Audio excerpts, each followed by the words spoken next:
ഇങ്ങോട്ടേക്ക് പോന്നു. എന്നാടാ മീന്? മത്തിയാണമ്മേ. നിനക്ക് എപ്പോ മത്തിയാ കിട്ടും? അതെന്നെ കിട്ടാല്ലേ അമ്മേ. മോളെ ആ തോർത്തങ്ങോട്ട് എടുത്താ. എന്റെ വെത്തിലെടുത്തുവാടാ.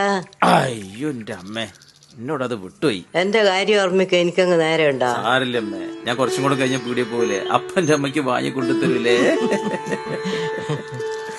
മോളെ തോർത്തെടുക്കേ.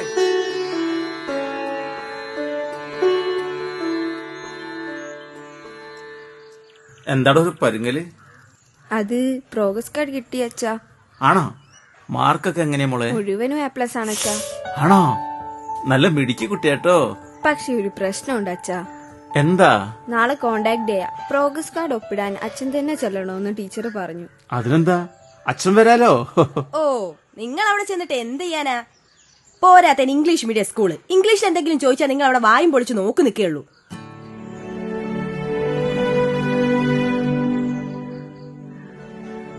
അതും ശരിയാണ്. പിന്നിപ്പോ എന്താ ചെയ്യാ? ഞാനൊരു വഴി കണ്ടിട്ടുണ്ട്. എന്റെ വല്യേട്ടനെ വിടാം. വല്യേട്ടനാകുമ്പോ ഇംഗ്ലീഷൊക്കെ നന്നായിട്ട് കൈകാര്യം ചെയ്യാൻ അറിയാം. ഒരച്ഛന്റെ സ്ഥാനത്ത് നിന്ന് എല്ലാ കാര്യങ്ങളും ചെയ്തോളൂ. പിന്നെ അവിടുത്തെ ടീച്ചർമാരാരും അമ്മുന്റെ അച്ഛനാരാന്ന് കണ്ടിട്ടില്ലല്ലോ.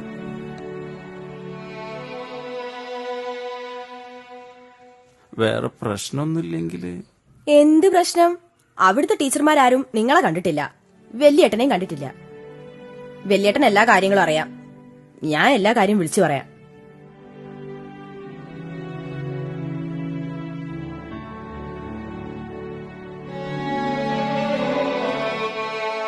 ഇന്ന് കോണ്ടാക്ട് ഡേ ആയതുകൊണ്ട് സ്വന്തം മാർക്ക് ലിസ്റ്റ് കാണാനും പ്രോഗ്രസ് കാർഡിൽ ഒപ്പിട്ട് തിരിച്ചു പോകാനുമാണ് നിങ്ങൾ വന്നതെന്നറിയാം.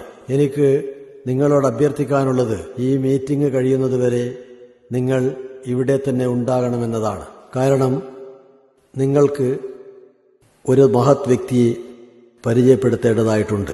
ഈ വിദ്യാലയത്തിലെ 2 അനാഥ വിദ്യാർത്ഥികളെ തന്റെ വരുമാനത്തിൽ നിന്ന് മിച്ചം വെച്ച കാശുകൊണ്ട് പഠിപ്പിക്കുകയും ഇക്കഴിഞ്ഞ SSLC പരീക്ഷയിൽ മുഴുവൻ വിഷയങ്ങൾക്കും അവർ A+ കരസ്ഥമാക്കുകയും ചെയ്തു. ഇതിന് അവസരമൊരുക്കിയ ആ പ്രധാന വ്യക്തിയെ നിങ്ങളുടെ അനുവാദത്തോടെ ആദരപൂർവം ഞാൻ വേദിയിലേക്ക് ക്ഷണിക്കുകയാണ്.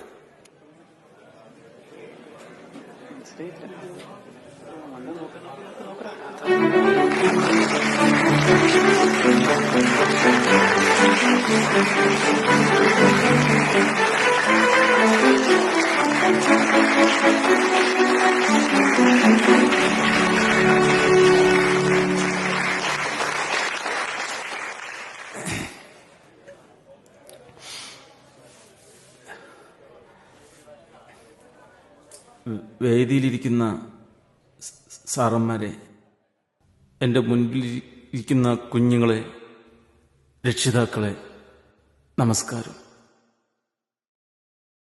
എൻ്റെ പേര് സുഗുണെന്ന. എന്തു മനസ്സിലാക്കിയിട്ടാണ് എൻ്റെ അച്ഛനും അമ്മയും സുഗുണെന്നുള്ള പേരിട്ടതെന്ന് എനിക്കറിയില്ല. എന്തായാലും ഞാനിപ്പോ ഇവിടെ ഈ വേദിയിൽ നിൽക്കുമ്പോൾ എന്റെ പേരിൽ ഞാൻ അഭിമാനിക്കുന്നുണ്ട്. ഞാനൊരു 2 വീലർ മെക്കാനിക്കാണ്. എനിക്ക് പ്രസംഗിക്കാനൊന്നും അറിയില്ല. അതിന്റെ പോരായ്മകളും കുറ്റങ്ങളും കുറവുകളൊക്കെ അതുകൊണ്ടുണ്ടാവും. എനിക്ക് വലിയ വിദ്യാഭ്യാസമൊന്നുമില്ല. പഠിക്കാനൊക്കെ ഞാൻ നല്ല മിടുക്കനേനി. പക്ഷെ വീട്ടിലെ പട്ടിണിയും ബുദ്ധിമുട്ടൊക്കെ കാരണം പറ്റിയില്ല. ചെറുപ്പത്തിലെ എൻ്റെ അച്ഛൻ മരിച്ചുപോയി. വീട്ടില് 5 മക്കൾ ഉണ്ടായിരുന്നു. 5 മക്കളെയും പോറ്റാൻ വേണ്ടി അമ്മ വീട് പണിക്ക് പോകുന്നത് കണ്ടപ്പോ എന്റെ പഠിക്കാനുള്ള മോഹം ഉപേക്ഷിച്ചിട്ട് എന്റെ അമ്മേന്റെ കൂടെ പോകേണ്ടി വന്നു. പഠിക്കാത്തതിന്റെ കുറവ് ഞാൻ മനസ്സിലാക്കിയത് എപ്പോഴാച്ചാല്, എന്റെ മോളെ ഇംഗ്ലീഷ് മീഡിയത്തിൽ ചേർക്കാൻ വേണ്ടി ഞാൻ ആ സ്കൂളിൽ പോയപ്പോഴാണ്. എന്റെ ഭാര്യയ്ക്ക് നല്ല വിദ്യാഭ്യാസമൊക്കെ ഉണ്ട്. എന്റെ ഭാര്യന്റെ നിർബന്ധത്തിനാണ് ഞാൻ എന്റെ മോളെ ഇംഗ്ലീഷ് മീഡിയത്തിൽ ചേർത്തിയത്. അങ്ങനെ എൻ്റെ മോള് പഠിച്ച് ഉയരങ്ങളിലേക്ക് ചെല്ലുമ്പോൾ അവളുടെ അമ്മയുടെ കണ്ണിലും ഞാൻ ചെറുതായിക്കൊണ്ടേയിരുന്നു. അതിലെനിക്ക് ഒരുപാട് സങ്കടം ഉണ്ടായിരുന്നു. പക്ഷെ ആ സങ്കടമൊക്കെ ചെറുതായിട്ട് മാറിയത് ഞാൻ ഈ സ്കൂളിലെ 2 അനാഥ കുട്ടികൾക്ക് എനിക്ക് കഴിയുന്ന രീതിയിൽ വിദ്യാഭ്യാസം കൊടുക്കാൻ കഴിഞ്ഞു എന്നുള്ളതാണ്.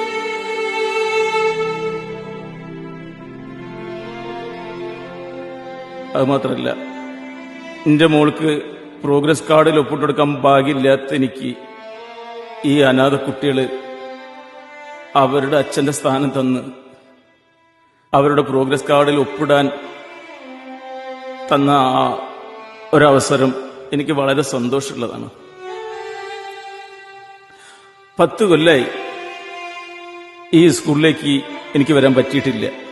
എൻ്റെ വിദ്യാഭ്യാസ കുറവ് കാരണം എൻ്റെ മകൾ അത് അനുവദിച്ചു തന്നിട്ടില്ല. പക്ഷെ ഇപ്പം എനിക്ക് കിട്ടിയ ഏറ്റവും വലിയ സമ്മാനമാണ് ഈ അനാഥ കുട്ടികളുടെ അച്ഛന്റെ സ്ഥാനം.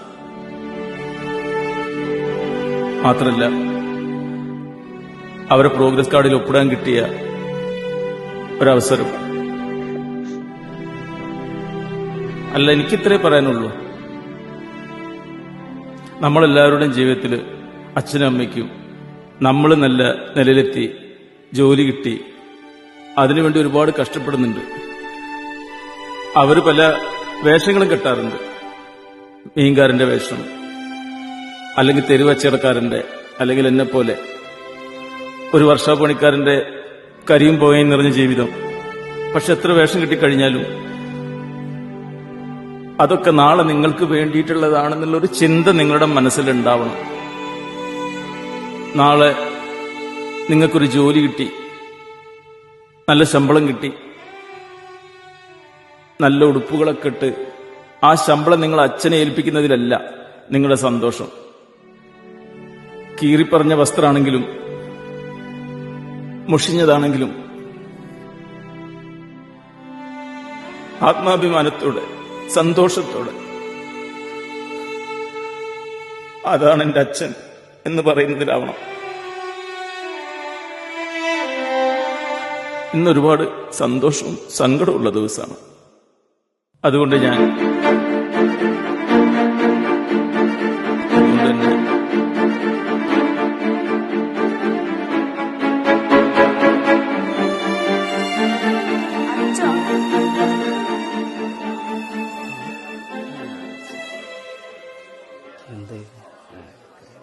എല്ലാവരോടുമായി പറയാം, ഞാനൊരു തെറ്റ് ചെയ്തു. പ്രോഗ്രസ് കാർഡ് ഒപ്പിടാൻ വേണ്ടി കൊണ്ടുവന്ന ഇവർ എൻ്റെ വല്യമ്മാവനാണ്. ഒരു കടലിരുമ്പും പോലെ നിങ്ങളുടെ മുന്നിൽ എല്ലാം തുറന്നു പറഞ്ഞ് ഇവരാണ് എൻ്റെ അച്ഛൻ. വിദ്യാഭ്യാസമില്ലാത്തതിന്റെ പേരിൽ അച്ഛന് പകരം കൊണ്ടുവന്നതാണ് ഞാൻ ഈ അമ്മാവനെ. മാപ്പാക്കണം എന്നോട്. ഈ മനസ്സിൽ ഇത്രയൊക്കെ സങ്കടങ്ങൾ ഉണ്ടായിരുന്നെന്ന് അറിയില്ല അച്ഛ. മനസ്സിലാക്കി തന്നു. എനിക്കെല്ലാം ഒരു ജന്മം മുഴുവനും കിട്ടിയാലും തീരില്ല അച്ഛനോട് ചെയ്ത ഈ തെറ്റിന്റെ പരിഹാരത്തിന്. മാപ്പാക്കണം അച്ഛ.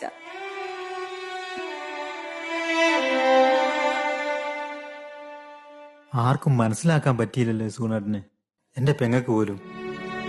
അവൾക്ക് വേണ്ടി പൊറുക്കണം എന്നോട്.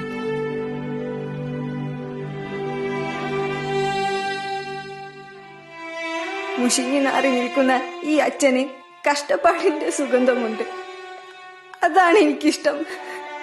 ലോകം മുഴുക്കി കേൾക്കണം ഈ ശബ്ദം. ഇതാണ് എന്റെ അച്ഛൻ, ഇതാണ് എന്റെ അച്ഛൻ.